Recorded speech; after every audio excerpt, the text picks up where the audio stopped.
अधिक सत्संग वीडियोस प्राप्त करने के लिए सब्सक्राइब करें हमारे चैनल को और प्रेस करें बेल आइकन।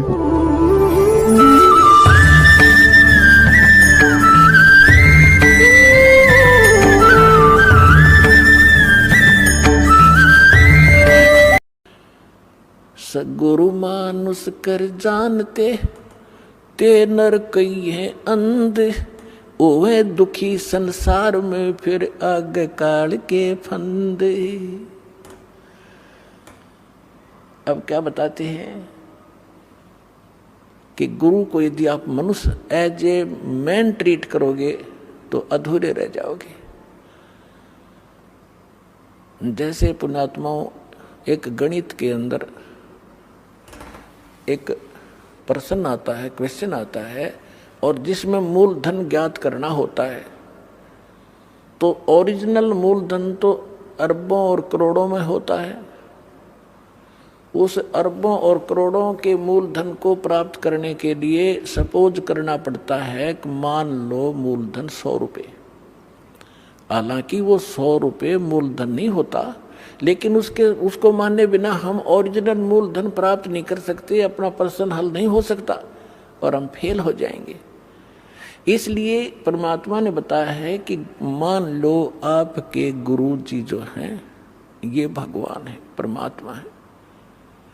अगर इस दास के स्थान पर परमात्मा आए 600 वर्ष रह के चले गए, हमने उनको भगवान नहीं माना, सुख भी मिले दुख भी दूर हुए, ऐसी अनहोनी घटनाएं टली हमारी, सोच भी नहीं सकते थे। आज भी वही कबीर साहब कर रहा है, दास को तो निमत निमत बना रखा है। पुण्यात्माओं ये सत्कर मान लो। कहते करे करावे साईं मन में लहर उठा, दादू सरदर जीव के वो आप बगल हो जा। और उस समय तो स्वयं आए हुए थे, इतने सुख दिए और मुर्दे तक जीवित किए, लेकिन इन नकली संतों काल के दूतों ने भगवान को, लाल को कौड़ी बताया, भगवान को भगवान नहीं मानने दिया। तो हमने उनको गुरु नहीं माना, जिस कारण से वो छोड़ गए हमारे को। और लेकिन दयालु हैं, आपको चार्ज कर गए इतनी आशीर्वाद दे दे के, और आपको प्रथम मंत्र दिया गया था 5 नाम का, जो बीच बीच के आपके नाम है। अब जो कंप्लीट कोर्स तो अब देना था ये, तो उससे भी आपको इतना लाभ मिल गया कि कुछ संसारिक धंधे आपके ठीक होते रहे, सुख होते रहे काल के, और फिर मनुष्य जीवन अधिक प्राप्त हो गए, जिस कारण से आज आप मनुष्य जीवन प्राप्त करते हुए आ रहे हो। और आपके अंदर कैसे गुण हैं, एक देवता जैसे।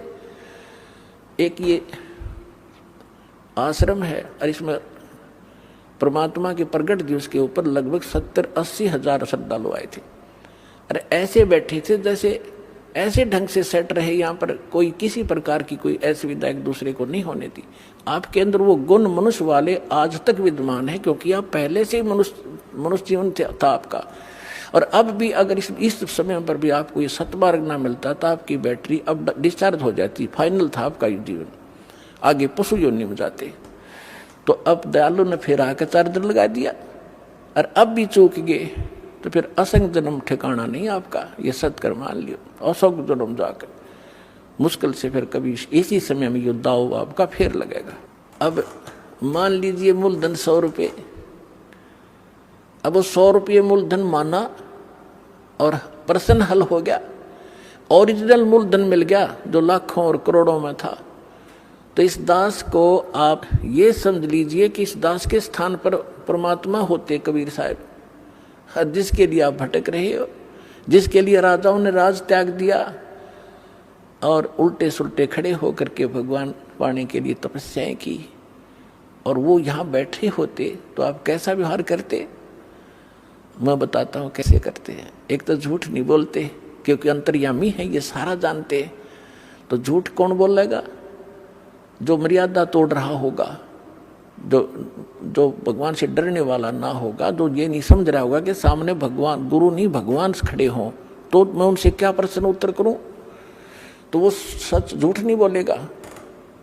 कोई गलती हुई है तो वो कहेगा जी गलती होगी, मैंने बीड़ी पी ली या कोई देव पूज लिया या कोई अन्य गलती होगी, तो उसका समाधान दिया दाता ने कि आपका कनेक्शन कट गया, इसको पुनः सुचारू करवाइए, शुद्धिकरण मंत्र की करा ले और फिर से शुरू हो जा, आगे गलती ना करना। तो ये थोड़ा सा ऑप्शन इसलिए लिया है परमात्मा ने कि इस काल ने पूरे मानव को अज्ञान से भर रखा है और एक परिवार में एक या दो ही परमात्मा का बच्चा प्रथम आता है और वो कोई ना कोई ऐसी समस्या उसके आगे अड़ ही जाती है जिस कारण से संघर्ष करते करते भी गलती बन जाती है। तो फिर उसके लिए बताया जाता दोबारा उपदेश ले और आगे भगवान को याद करके और मर्यादाएं खंड नहीं करना, नहीं तो भक्ति नहीं चलेगी। तो एक दो बार आपको ये ऑप्शन दिया गया है और आप इसको फिर दोबारा ले लीजिए मंत्र, आप फिर स्टार्ट हो जाएंगे। जैसे किसी का मंत्र खंड हो जाता है, दूर देश में बैठा है और उसका पर जहाँ फोन आता है, प्रार्थना होती है तो उसका मंत्र खंड भी होता है, तो भक्ति बंद नहीं करनी चाहिए उसने, क्योंकि उसने नोइंगली नहीं कर रखी।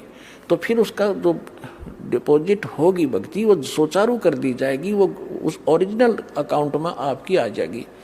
जैसे बैंक में कई बार पैसे डाल दिए जाते हैं, कोई नंबर अकाउंट का गलत हो जाता है, बाकी एड्रेस सही है, तो फिर जाकर उसको शुद्ध करा लिया जाता है और मूल अकाउंट में आ जाता है फिर वो। तो ऐसे आप कई एक भगत कह रहा था जी, मेरे को ना किसी ने बारात में गया हुआ था और कैंपा कोला में बियर डाल दी, मेरा नाम खंड हो गया। उसके घर वाले कह रहे थे जो फिर शराब पीने लग गया। फिर वो आया, जब उससे पूछा भाई ऐसी गलती क्यों करी, कहने लगा जी मेरे साथ ऐसे ऐसे धोखा हो गया। फिर मैंने सोचा टूटता गया पी ले छक्के कोई बात हुई है मूर्ख आदमी। अब जैसे किसी के पैर पे गलती से कोई पत्थर गिर गया और उंगली का चोट लाएगी तो सारे टांग न तोड़ ले, फिर टूट तक गई है थोड़ी सी है, बिना अकल की बात तुम्हारी। तो उसको ऐसा नहीं करना चाहिए। वो खंड आपने किया नहीं, किसी कारण से हो गया तो वो खंड भी नहीं होता ऐसे। अगर किसी ने आपके साथ धोखा किया है तो आपका नाम खंडित नहीं हुआ। फिर भी शंका बनी है तो सुचारू करवा लीजिए, वो कोई दिक्कत नहीं।